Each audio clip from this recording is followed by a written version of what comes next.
accueilli comme messager de paix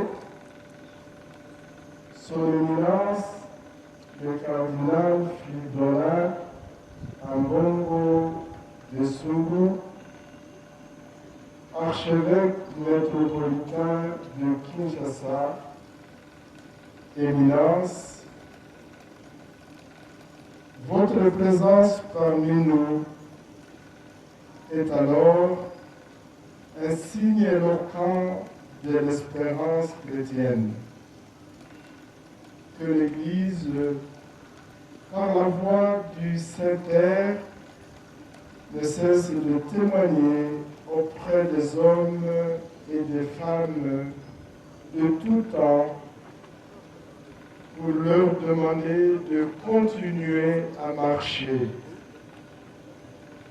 à tenir debout pour correspondre toujours et davantage à la volonté de Dieu. Puisse la très sainte Vierge Marie, Mère de notre diocèse, nous y aider. C'est pourquoi, en vous en remerciant infiniment,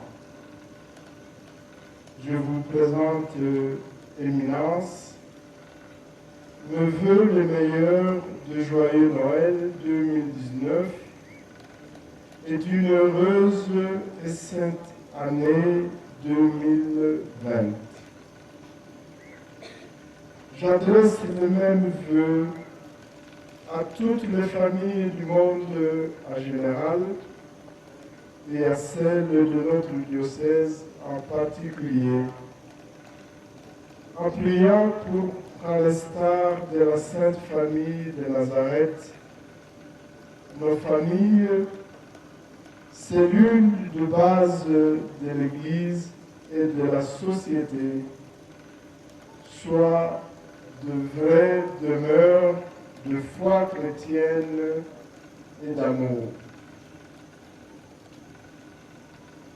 Cela dit, je vous invite, Éminence, à présider cette Eucharistie où nous allons joindre nos joies, nos tristesses, nos espoirs et nos angoisses au sacrifice suprême, ultime de Jésus-Christ pour la gloire de Dieu et le salut du monde, pour la victoire de la vie sur la mort, du bien sur le mal, du vrai sur le mensonge et de la paix sur la violence.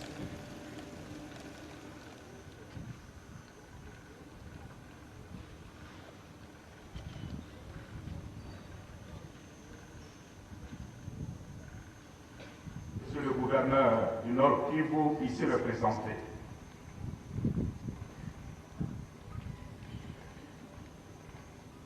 Messieurs et Mesdames les autorités civiles, politiques, administratives, religieuses, militaires et policières, chers frères et sœurs dans le Seigneur, Shalom. Je suis venu, je suis au milieu de vous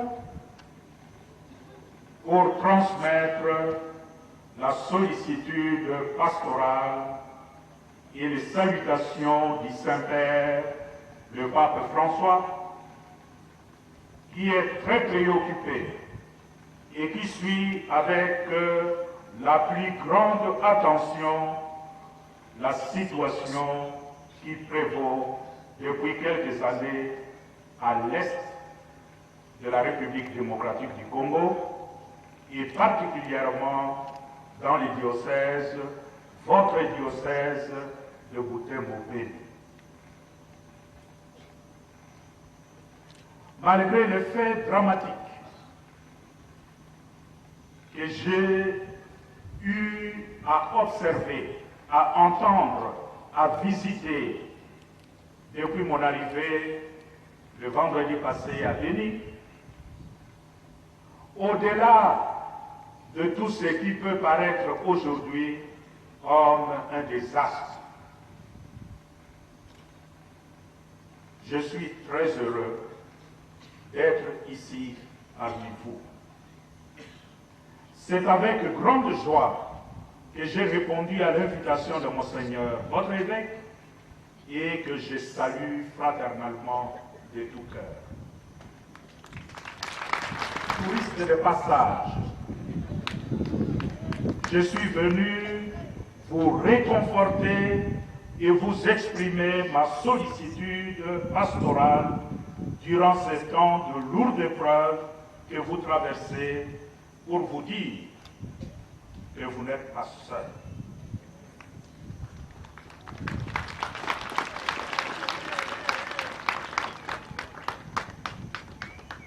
Dieu Emmanuel est avec vous.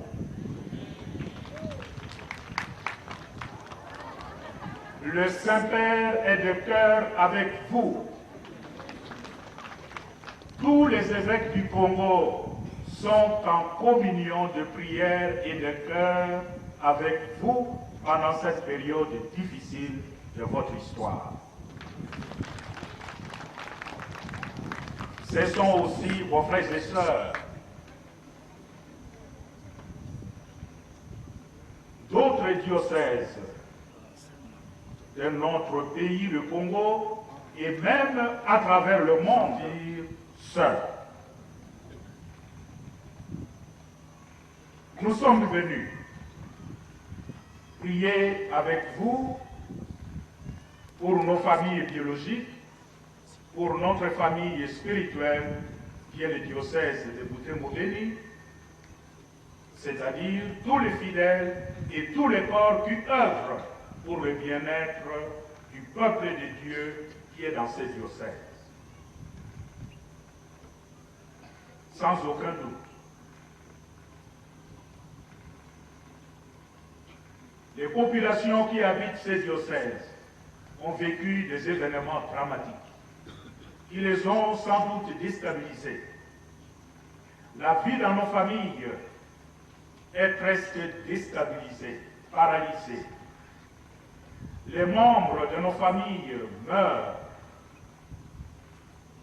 de toutes sortes de causes, notamment la maladie à virus Ebola. Les membres sont séparés, divisés, et ne se font plus confiance. Tout le monde a peur. Cependant, par sa naissance dans une famille concrète, avec papa et maman, Jésus-Christ, notre Seigneur, veut sauver nos familles par ceux-là qui composent la famille. Aujourd'hui, nous célébrons la fête de la Sainte Famille. C'est la famille de Nazareth, la famille composée d'une maman, Marie, d'un père, Joseph, d'un enfant, Jésus. C'est cette famille qui nous est donnée aujourd'hui en modèle à suivre. Dans nos tribulations, dans nos expériences négatives, malheureuses, au sein de nos familles humaines, au sein de notre famille en tant que nation, nous avons à tourner notre regard vers l'exemple que nous donne la famille de Nazareth.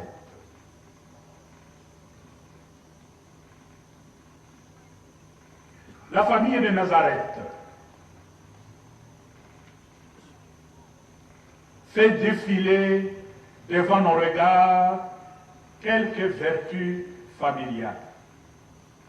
Et la vertu familiale par excellence, c'est l'unité. L'unité au sein de la famille.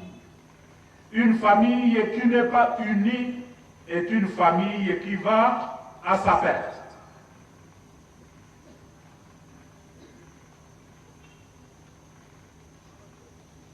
La confiance mutuelle au sein de la famille de Nazareth. Joseph avait confiance en Marie. Marie avait confiance en Joseph et les deux se préoccupaient de leur fils Jésus. Jésus, en tant que fils, il avait développé les vertus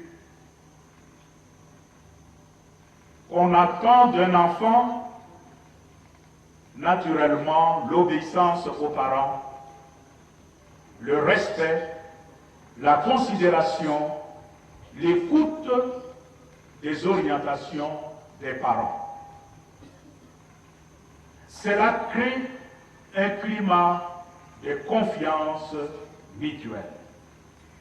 Et on peut s'appuyer les uns sur les autres dans une famille où règne la communion et la confiance mutuelle. Nulle part dans les écrits sacrés, vous n'entendrez qu'un conflit a éclaté de Jésus, la Sainte Famille. C'est que Joseph, en tant que père, avait conscience de son rôle, de sa responsabilité pour l'équilibre de la famille. Et il a joué son rôle à fond. Marie avait conscience d'être la maman, la mère de la famille. Elle a joué son rôle de mère.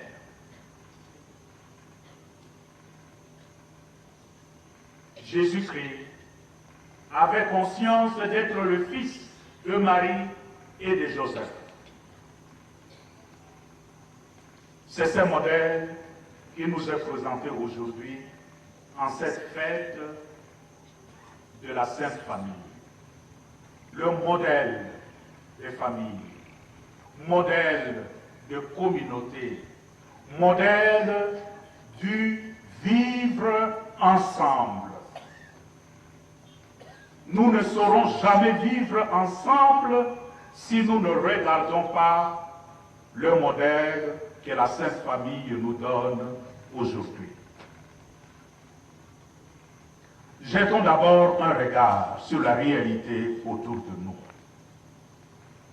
En partant de l'exemple de la Sainte Famille, qu'est-ce que nous observons d'abord au sein de notre famille en tant que nation congolaise?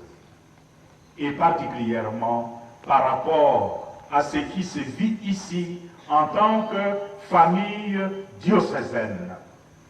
Qu'est-ce que nous constatons? La première conséquence douloureuse que nous observons dans cette partie de la RD Congo est la déstabilisation et l'éclatement de la famille, dû aux affres des attaques, de la violence contre des innocents. Des parents égorgés en présence des enfants. Des maisons incendiées. Des villages brûlés. Des maisons abandonnées. Des familles déplacées. L'ennemi, on ne le voit pas. Qui est derrière ces œuvres de mort? Un ennemi invisible. Et parce qu'il est invisible, cela plonge la famille nationale, diocésaine, dans un climat, dans une psychose de méfiance mutuelle. Parce qu'on ne sait jamais qui est qui. L'unité de la famille, la confiance qui devait régner au sein de notre famille est brisé par les violences à répétition. Comme tout cela ne suffisait pas, il s'est ajouté une terrible maladie appelée Ebola. On a parfois le sentiment, l'impression que tous les malheurs du monde se sont donné rendez-vous chez nous. Et la question qu'on peut se poser, c'est pourquoi? Pourquoi?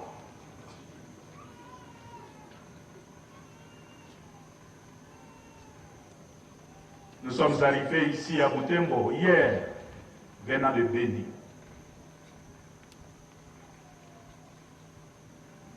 Mais plus tard dans la soirée, nous recevions cette triste information.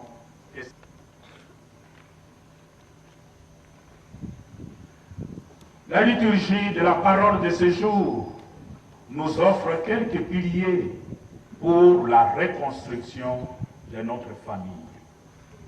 Le modèle de la famille de Nazareth est là pour nous aider à regarder notre réalité en face, avec un sens aigu de responsabilité pour voir comment reconstituer cette famille blessée. Car pour nous, au regard du mystère de Noël, Dieu qui naît dans une famille, la famille revêt une importance capitale pour l'équilibre de l'humanité et pour l'avènement de la paix dans cette partie de la RD Congo. Si la paix n'est pas revenue et si la communauté nationale n'est pas reconstituée, il aura des conséquences